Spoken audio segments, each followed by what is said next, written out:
The research ship Silent Edge moved slowly through the darkness of space.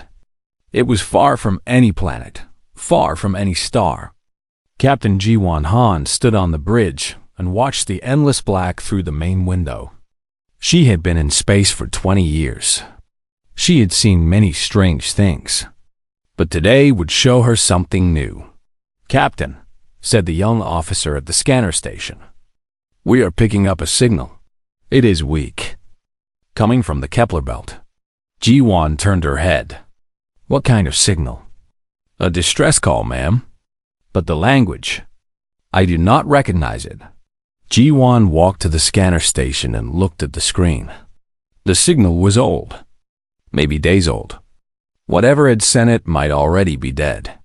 But the Galactic Consortium had rules. All distress calls must be answered. All ships must be checked.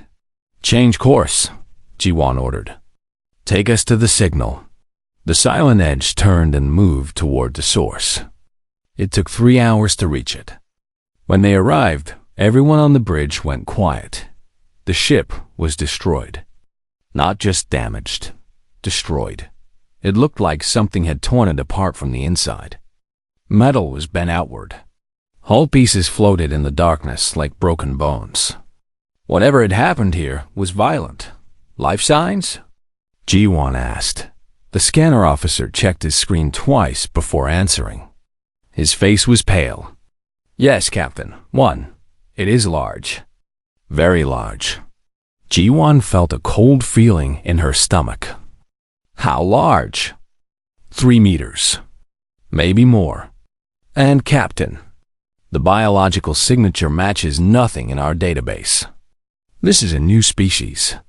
They sent a team in protective suits to explore the wreckage. Tai Wu-shin, the chief of security, led them.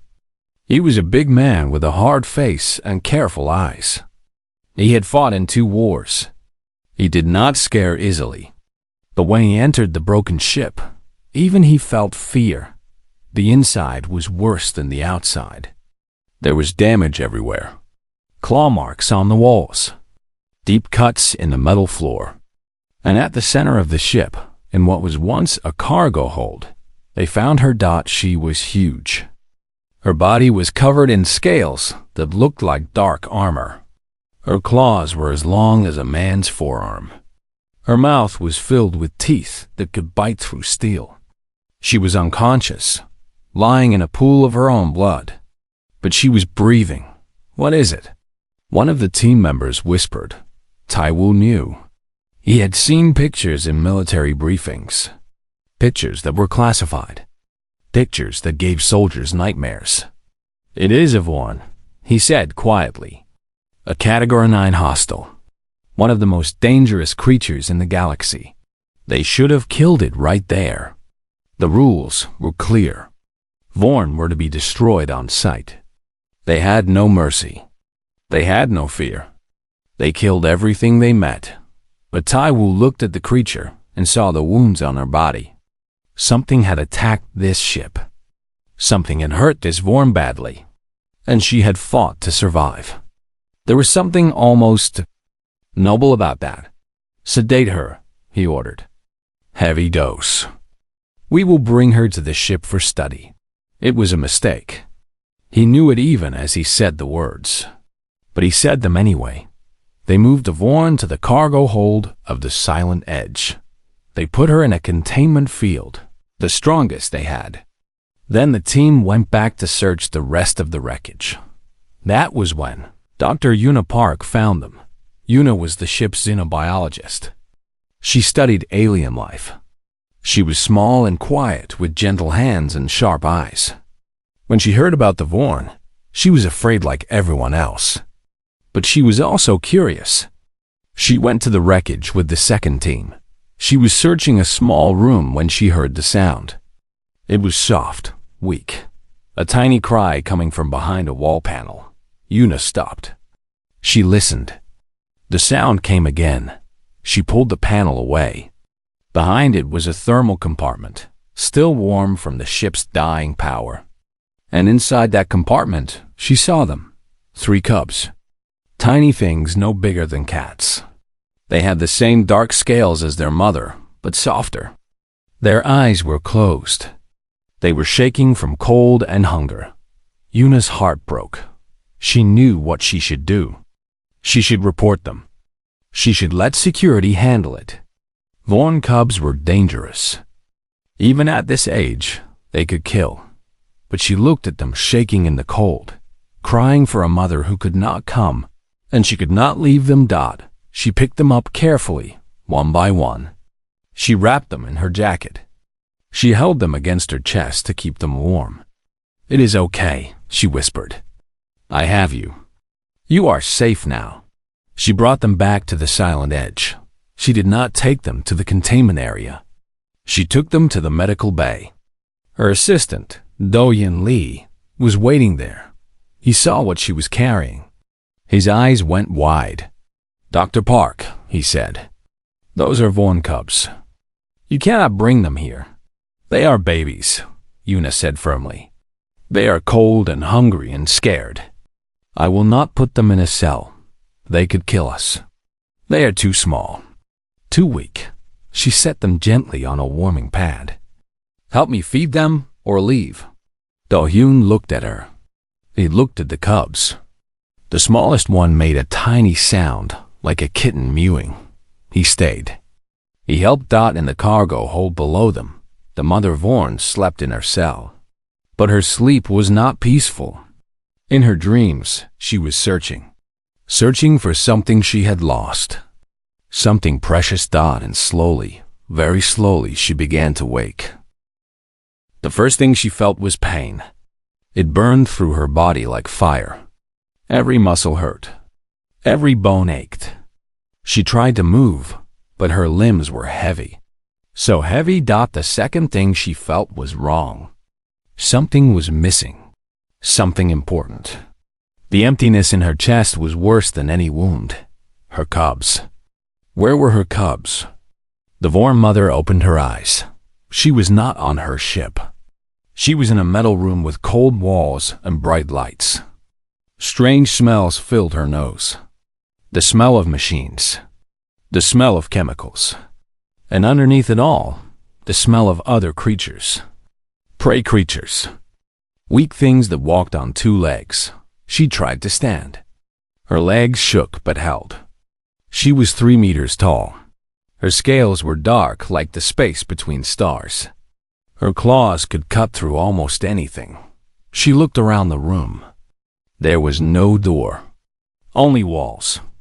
She walked to the nearest wall and touched it. Blue light appeared where her claw met the surface. A containment field. Energy that would push back against her if she pushed against it. She pushed. The field pushed back. It hurt, but not much. She pushed harder. The blue light grew brighter. A warning sound filled the room. On the bridge of the Silent Edge, alarms started screaming. "She is awake," the scanner officer reported. His voice was shaking. "The Vorn is awake, and she is testing the containment field." Captain Ji-won Han stood up from her chair. "How strong is the field?" "It is at maximum power, Captain." "It should hold." "Should." Tai Wo-shin came onto the bridge. His face was serious. "I have seen the data on Vorn's strength. Our field is rated for Class 7 containment. A Vorn can produce Class 8 force when calm. When angry." He did not finish the sentence. Ji-won looked at the screen showing the cargo hold. The Vorn was hitting the field again and again. Each hit made the walls shake. Each hit made the blue light flicker. "How long do we have?" Taiwu watched the creature for a long moment. 6 hours. Maybe less. What are our options? We kill it now, while it is still contained. That is what the protocols say. Ji-won knew the protocols. She knew the rules. Vorn were monsters. They had destroyed entire colonies. They felt no mercy, showed no kindness. The galaxy was safer with every dead Vorn. But she watched the creature on the screen, throwing herself against the walls again and again, and she saw something strange. This was not the attack of a predator looking for food. This was not rage for the sake of rage. This was desperation. This was a mother looking for her children. "We wait," Jiwan said quietly. "We watch. If the field starts to fail, we kill her. But not before." Taiwu did not argue. He understood. In the medical bay, Yuna did not know about the alarms. She had turned off her communicator hours ago. The constant warnings were scaring the cubs.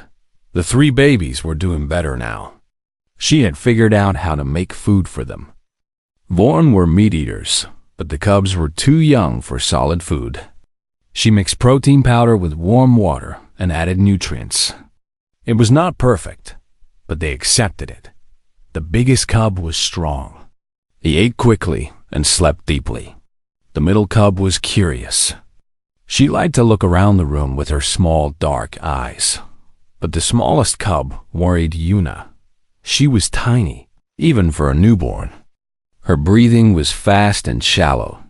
She did not eat as much as the others. "This one is sick," Yuna told Do-Yun. "I think she was sick before they left their home world. That might be why they were traveling. They were looking for help." Do-Hyun looked at the small creature. Despite his fear, he felt something soft in his heart. She was so small, so helpless. "What can we do?" he asked. "Keep her warm. Feed her slowly. Hope it is enough." Yuna picked up the tiny cub and held her against her chest. The cub made a small sound and pressed closer to her warmth. Without thinking, Yuna started to hum a soft song. A song her mother used to sing to her when she was small. The cub's breathing slowed. She stopped shaking. For the first time since Yuna found her, she seemed peaceful. "I will call you Bomi," Yuna whispered. "It means spring, because you are small and new, and you will grow strong." Down in the cargo hold, the Vorn mother stopped hitting the walls. She stood very still. Her head turned toward the ceiling, toward the upper decks of the ship. Something had changed. She could feel it. The bond between a Vorn mother and her cubs was not like anything humans understood. It was not just love. It was deeper. It was a connection that went beyond the body. She could feel her children, even when they were far away. She could feel their fear, their pain, their hunger. And now, for the first time since she woke up, she felt something else. Peace. Her cubs were feeling peace, but they were still not with her. They were still in the hands of these strange creatures. These humans, she had heard them called. Small things. Soft things. Things that should be prey. Why were her cubs peaceful in the hands of prey? She did not understand. And because she did not understand, she was still afraid. Still angry. She needed her cubs back. She needed to protect them. The walls began to shake again as she resumed her attack. On the bridge, Captain G1 watched the readings from the containment field. The numbers were dropping. Slowly at first, then faster. "The field is losing power," the scanner officer reported. "She is too strong. Each hit drains the generators." "How long now?" G1 asked. Taiwu checked the calculations. 4 hours. Maybe less. Ji-won closed her eyes. 4 hours. Then she would have to make a choice. Kill a mother who only wanted her children. Or let her loose on a ship full of people. There had to be another way. "Find Dr. Park," she ordered. "Bring her to the bridge. I want to know everything about those cubs. Everything." The answer, Ji-won thought, might be with those small creatures in the medical bay. If she could just figure out what it was. The containment field failed at hour 4. Yuna was on the bridge when it happened. Captain Ji-won had called her to ask about the cubs. She was in the middle of explaining their feeding schedule when the whole ship shook. "What was that?" Yuna asked. The scanner officer went pale. "The field is down. She is free." For a moment, nobody moved. The words were too terrible to understand. A Category 9 hostile was loose on their ship. They were all going to die. Then Taiwu started shouting orders. All security teams to the cargo hold. Seal bulkheads 7 through 12.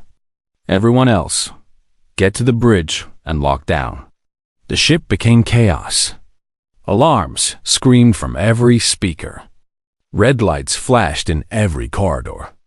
Crew members ran, some toward the danger, most away from it. In the cargo hold. The Vorm mother stood in the middle of the broken containment field. Pieces of the energy generators lay around her, smoking and sparking. She had torn them apart with her bare claws. She took a deep breath. The ship was full of new smells now. Fear, panic, and somewhere above her, the faint sweet scent of her cubs. She started to run. The first bulkhead closed in front of her. It was thick metal, designed to survive the vacuum of space. She hit it with her shoulder and did not slow down. The metal bent, then broke. She went through it like it was paper. 2 security drones appeared in the corridor. They were machines with guns, controlled from far away. They opened fire. Plasma bolts hit her scales and burned. She roared in pain and anger. Then she grabbed the first drone and crushed it in her claws. The second drone she threw against a wall so hard it exploded. She kept running. A human stepped out of a side door. A young woman with scared eyes. Yoonji, the crew member, did not even have time to scream. The Vorm knocked her aside with one arm. Yoonji hit the wall and fell, unconscious but alive. The Vorm did not stop to finish her. She did not care about killing. She only cared about finding her cubs. On the bridge, Taiwu watched the destruction through the security cameras. His hands were shaking as he gave orders. She has passed bulkhead 9. Bulkhead 10 is closing now. The bulkhead closed. The Vorn hit it. The bulkhead held for 3 seconds, then failed. She is through bulkhead 10. Captain G1 grabbed Taiwu's arm. Can we stop her? No. He said the word quietly. Our weapons hurt her, but they do not stop her. Nothing stops her. She is heading for the upper decks. For the medical bay. Yuna felt her heart go cold. The cubs. The Vorm was going for the cubs. I have to get back there, she said. You will die, Taiwu told her. She will kill anything between her and those cubs. Then I will not be between her and the cubs. I will be with them. Maybe she will see that I am helping them. Maybe she will understand. Ji-Won looked at Yuna like she was crazy. She is a Vorn. They do not understand. They do not think. They only kill. She is a mother, Yuna said. That is all she is right now. A mother looking for her babies. I have been taking care of those babies for 2 days. Maybe that means something. Maybe it does not. But I will not leave them alone. She turned and ran for the door. Dr. Park. Ji-Won shouted. I am ordering you to stay.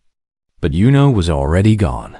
She ran through the corridors of the ship. The lights were red and the alarms were loud. She passed crew members running the other way. They looked at her like she was insane. Maybe she was. She reached the medical bay just as the ship shook again. The Vorm was close now. Very close. Yuna could hear the sound of tearing metal, the roar of an angry mother. Do-Yoon was still inside. He was standing in front of the cubs, a small medical tool in his hand. It was not a weapon. It would do nothing against the Vorn. But he was standing there anyway, ready to protect the babies. Do-Hyun, Yuna said. You should go. He shook his head. If you stay, I stay. You are an idiot. I know. They looked at each other and laughed. It was a strange sound in the middle of so much fear. But it helped. A little. The sound of destruction grew louder. The Vorn was 1 corridor away. Then half a corridor. Then she was at the door. The door was strong. Medical bays had thick doors to protect patients during emergencies. The Vorn hit the door, and it bent inward. She hit it again, and it flew off its frame, crashing into the room. She stood in the doorway. Blood and smoke rose from her wounded body. Her eyes were wild with rage and fear. Her claws were out, ready to kill. She saw Yuna first. A small human female standing in the middle of the room. An obstacle. Something to remove. The Vorn stepped forward. Yuna did not run. She did not scream. She did not beg for her life. She simply stepped to the side, slowly and carefully, keeping her hands where the Vorn could see them. Behind her, in the warming unit she had built from emergency blankets, the 3 cubs were sleeping. Bomi, the smallest one, was curled up against her brothers and sister. Her breathing was soft and peaceful. The Vorn mother froze. She saw her cubs, safe, warm, alive. She saw the humans standing beside them. Not attacking, not threatening, just waiting. Yuna's communicator crackled with Taiwu's voice. "Dr. Park, get down. We have a shot. We can end this now." Yuna turned off her communicator. Then she looked at the Vorn mother and did something that surprised even herself. She smiled. "They are beautiful," she said softly. "Your cubs."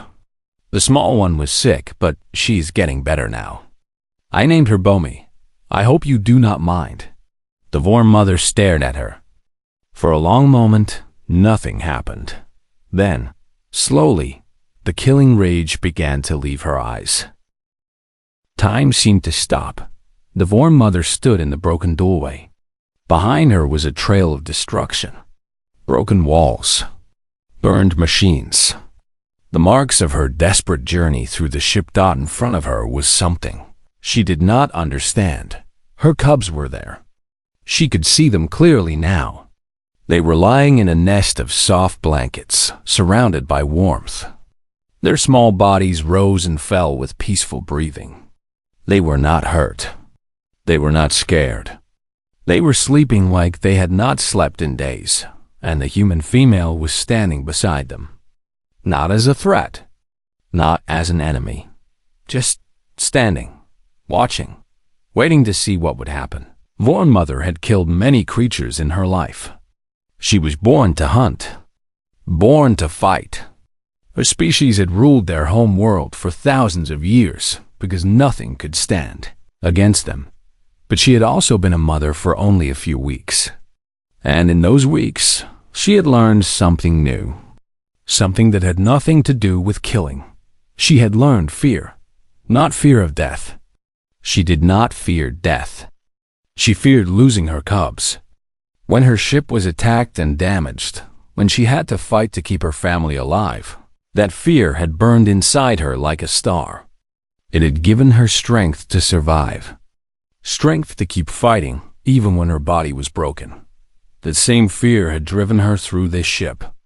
That same fear had made her break through walls and doors and everything else. Nothing could stop a mother protecting her children.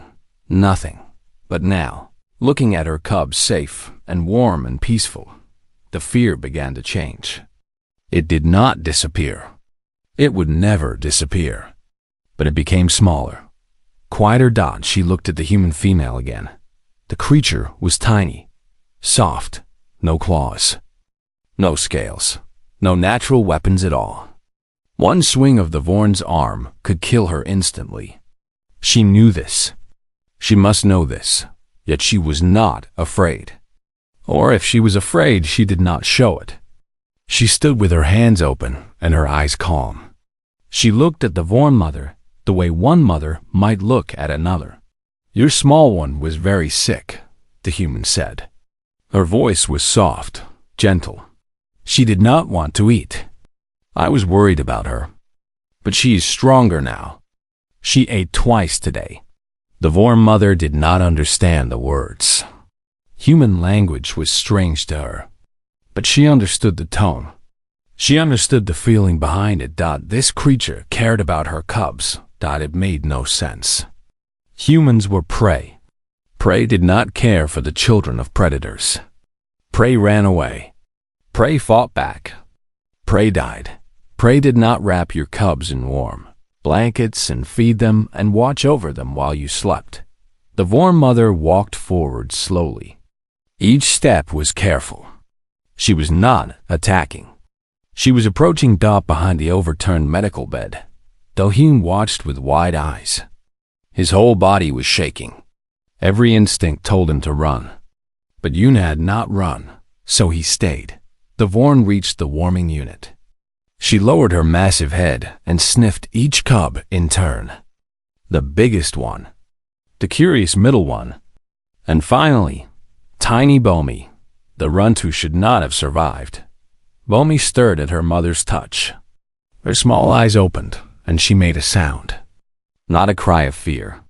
A sound of happiness. She recognized her mother. She was glad to see her. The Vorn made a sound too. It was low and deep, like a rumble of distant thunder. But there was something soft in it. Something loving. Then she raised her head and looked at Yuna. Their eyes met. Human and Vorn. Prey and predator. Two species that had never known anything but fear and violence between them. The Vorn opened her mouth. Yuna tensed, waiting for the bite that would end her life. But the sound that came out was not a roar. It was not a growl. It was something else entirely. A word. Just one word, spoken in a voice that was not made for human language, but was trying anyway. Safe, Dohyun gasped. Did she just... Yes, Yuna whispered. She did. The Vorn reached out with one massive claw. Yuna held very still. The claw touched her shoulder. Gently. So gently. It pressed down, not to hurt, but to connect. Yuna had studied Vorn behavior in old recordings. She knew some of their customs. This gesture, she realized, was one of deep significance. Pact that recognized. The Vorn was acknowledging that Yuna had done something important. Something that could not be repaid with simple payment. Yuna had protected her cubs when she could not. Yuna had kept them alive when they might have died. In Vorn culture, this made them family. Yuna reached up and touched the Vorn's claw with her small hand. You are welcome, she said. They are wonderful babies. It was my honor to help them. The Vorn made another sound. This one was harder to understand. But after a moment, Yuna recognized it. It was the Vorn trying to say her name. Yuna. Yes. Yuna felt tears forming in her eyes. Yes, I am Yuna. Yuna, friend. Dohyun slowly stood up from behind the medical bed. The Vorn looked at him. He froze, terror in his eyes. But the Vorn did not attack. She looked at him, then at Yuna, then back at him. She seemed to understand that this male was with Yuna, that he had helped. She made a small nod. Permission. Acceptance. Dohyun let out a breath he did not know he was holding. I think, he said weakly, I need to sit down. Yuna laughed. It was a strange sound in this room full of broken things and impossible miracles. But it was real. It was human. And when the Vorn made a sound that might have been a laugh too, Yuna knew that something had changed. Something important. Humans and Vorn had been enemies for as long as anyone could remember. But in this small medical bay, on this damaged ship, something new had begun. Something that felt like hope. 3 weeks later, the Silent Edge limped into Way Station Kepler 7. The ship was badly damaged. The corridors still showed the marks of the Vorn's rampage. Walls were bent. Doors were missing. Half the systems were running on backup power. But everyone was alive. News of what happened had spread faster than the ship could travel. By the time they docked, there were hundreds of people waiting. Scientists, reporters, military officers, government officials.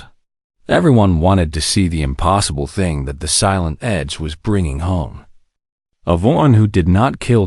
Captain Ji-won Han stood at the main airlock with Yuna and Taiwu beside her.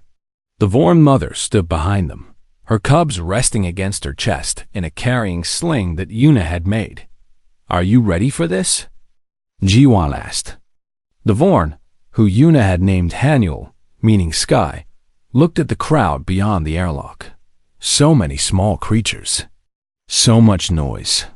In her old life, she would have seen them as threats, as prey, as things to destroy. Now she saw them differently. They were strange, weak, confusing, but they were also capable of kindness, of gentleness, of love for creatures that were not their own kind. "Ready," Haniel said. Her human words were still rough, still awkward. But she was learning. The airlock opened. The crowd went silent. Every eye turned to the massive creature walking down the ramp. Some people stepped back in fear. Some reached for weapons that were not there. But nobody ran. They had been told what to expect. They had been told to stay calm. Haniel walked through the crowd slowly. She did not threaten anyone. She did not growl or bare her teeth. She simply walked, with Yuna beside her and her cubs safe against her body. A small child broke free from his mother's hand and ran toward them. His mother screamed. Guards started to move, but Haniel stopped and looked down at the child. He was tiny, so small she could have crushed him without trying. He looked up at her with big, curious eyes. "Are you the nice monster?" he asked. "The one who likes humans?" Haniel did not understand all the words, but she understood the feeling. This small creature was not afraid of her. He was curious. He wanted to know her. She lowered her head until her face was close to his. The child did not run. He reached out and touched her nose. "Your skin is cold," he said. Like a lizard, Haniel made a sound. The crowd gasped. But it was not a growl. It was that strange rumbling sound that Yuna had learned was Vorn laughter. "Small human," Haniel said carefully. "Cold outside, warm inside." The child smiled. "Me too. My mom says I have a warm heart." His mother finally reached him and pulled him away, apologizing over and over. But the damage was done. Or rather, the miracle was complete. The crowd had seen it. A Vorn being gentle with a human child. A Vorn making a joke. A Vorn showing something that looked very much like kindness. The news spread across the galaxy in hours. In the weeks that followed, everything changed. The Galactic Consortium sent teams to study Haniel and her cubs. They learned that Vorn were not mindless killers. They were intelligent. They had language. They had culture. They had been attacking other species for generations because they believed everyone was their enemy. Nobody had ever tried to be their friend. Captain G1 submitted a report recommending that Vorn be reclassified from Category 9 hostile to Category 3 conditional sapient. It meant they would be treated as thinking beings with rights. It meant the kill-on-sight orders would end. The vote was close. Many people were still afraid. Many people had lost family to Vorn attacks. They did not want peace. They wanted revenge. But in the end, the report passed. By 3 votes, Yuna became famous. She did not want fame. She just wanted to keep working with Haniel and the cubs. But reporters came from everywhere to interview the woman who had befriended a monster. "Were you not afraid?" they always asked. "Of course I was afraid," she always answered. "But I saw her cubs, and I saw that they were just babies. They needed help. What kind of person would I be if I let fear stop me from helping babies?" Dohim became a hero too, though he kept saying he had done nothing special. "I just stayed because Yuna stayed," he told people. "She is the brave one. I'm just the one who was too scared to run." But the truth was, he had been brave. Standing in that medical bay, waiting for a monster to break down the door, refusing to leave the cubs alone. That was bravery. Even if he did not believe it himself, the cubs grew fast. Bomi, the tiny runt who almost died, became the strongest of the 3. She had a special bond with Do-hyun. She followed him everywhere, chirping at him in her baby voice, demanding attention and treats. She thinks you are her second parent, Yuna told him one day, laughing. Doyen looked at the small Vorn cub sitting on his shoulder. She was the size of a large cat now, with scales that shined like dark jewels. She was still too young to be dangerous, but she was growing every day. I can think of worse things, he said. Han Eul watched her cubs play with the humans. It still felt strange to her. Wrong, somehow. Her instincts still screamed that humans were prey, that trusting them was weakness. But her instincts were wrong. She knew that now. These small, soft creatures had saved her cubs. They had fed them and warmed them and loved them when she could not. They had treated her with respect instead of fear. They had given her a name, a home, a place to belong. Yuna came to stand beside her. What are you thinking about? Haniel was quiet for a moment. Her human words were better now, but some things were still hard to say. Other Vorn, she said finally. Out there, alone. Afraid.